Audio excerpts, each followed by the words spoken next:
Mesdames et messieurs, bonsoir. Vous avez choisi Go Dakar TV pour vous divertir et Go News pour vous informer.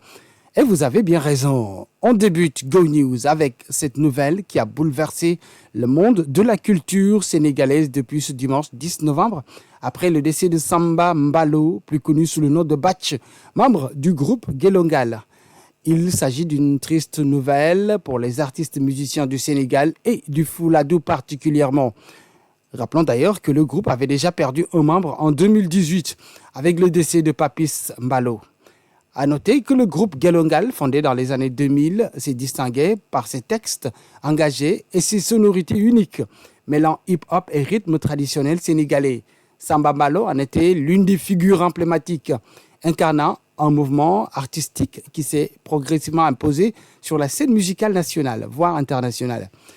La levée du corps et l'enterrement ont eu lieu hier, 11 novembre, à 17h à la mosquée des Aslem Groyoff pour la prière mortuaire et au cimetière musulman de Yoff pour la mise en terre en présence d'une foule nombreuse, parmi lesquels parents, proches, amis, personnalités et acteurs du monde culturel et musical.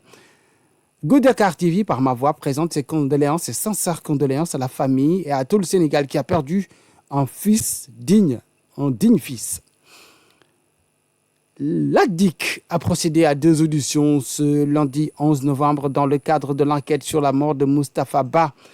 Sont concernés Yacine Sall et Babou Djedjou, respectivement épouses et anciens collaborateurs de l'ex-ministre des Finances et du Budget, décédé officiellement le 4 novembre à Paris. Plusieurs médias rapportent que Babou Djedjou était attaché de cabinet auprès de Moustapha Ba au ministère des Finances, présenté comme proche de la famille du défunt. Il aidait ce dernier aussi lors de ses déplacements à l'étranger, souligne Dakaractu. Pour le dernier séjour de Moustapha Ba en France, Djedjou n'a pas voyagé avec lui. De Dakar, il a rejoint Paris bien après son patron durant la deuxième quinzaine d'octobre. Le quotidien du groupe Futur Média avait précisé que l'ancien attaché de cabinet, accompagné de Madame Ba, qui avait décidé, après être resté plusieurs jours sans nouvelles de son mari, de se rendre dans la capitale française pour être fixé. Babou Djedjou et Yacine Sall sont rentrés à Dakar samedi dernier avec la dépouille de Moustapha Ba, dont ils ont appris le décès après plusieurs jours de recherche en France.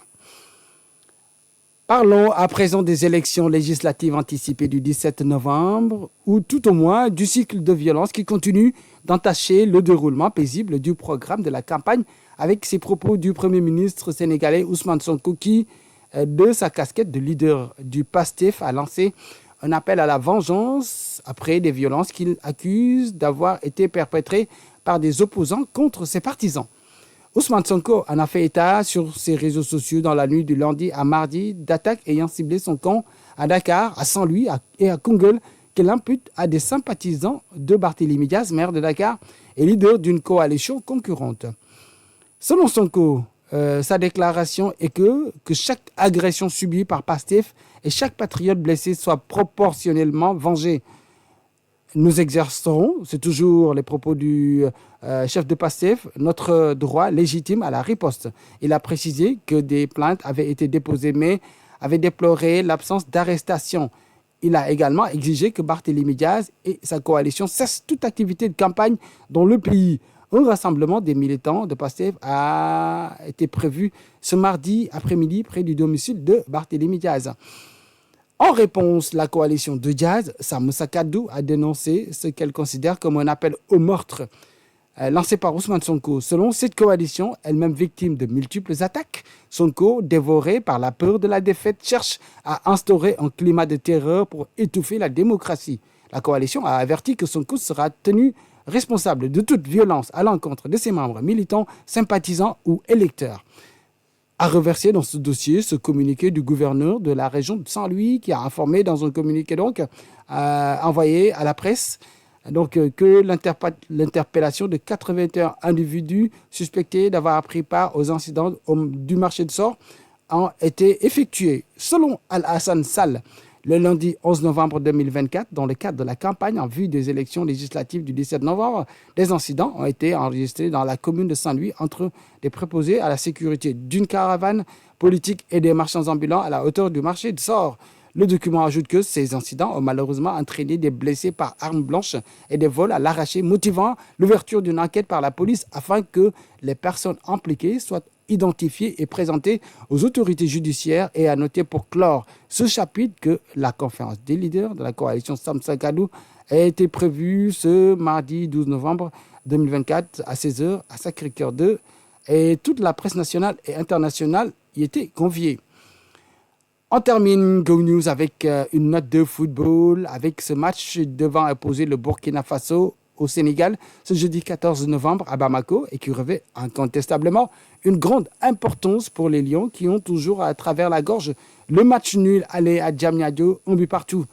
Une rencontre pourtant qui était à la portée des coéquipiers de Kalidou Koulibaly ayant avant que ces derniers ne se fassent rejoindre donc à la dernière minute de la partie. Un résultat qui a d'ailleurs boosté l'envie des étalons qui, après avoir dominé le Burundi, veulent maintenant la tête des champions d'Afrique 2021 afin de rester donc maîtresse du groupe L.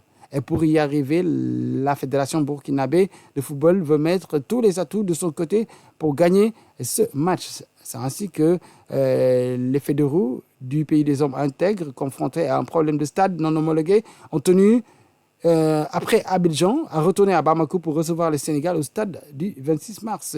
Une pelouse que les hommes de Brahma Traoré connaissent bien pour y avoir déjà joué plusieurs matchs. Donc, ce ne sera pas facile pour l'équipe nationale du Sénégal. On leur souhaite en tout cas un bon voyage et un bon match pour jeudi.